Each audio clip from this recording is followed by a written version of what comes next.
Hey traders, PeiPei on Ethereum is a meme coin launched in 2024. It's currently trading at a very low price with a small market cap, making it a high-risk micro-cap token. Recently, PeiPei has dropped around 8 to 9% over the past week, reflecting ongoing sell-offs in low-cap altcoins.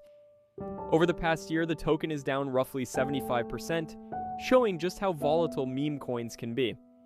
As always, prices are driven more by hype than fundamentals, making this a highly unpredictable asset.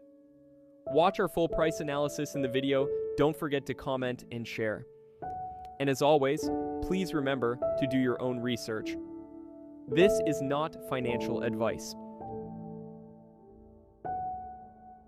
Hey traders, PeiPei trading signals are out and solid targets just dropped. If you're trading today, this is your moment to stay ahead of the market. For full signals and updates, check out our Patreon page, link is in the description and the comment box below.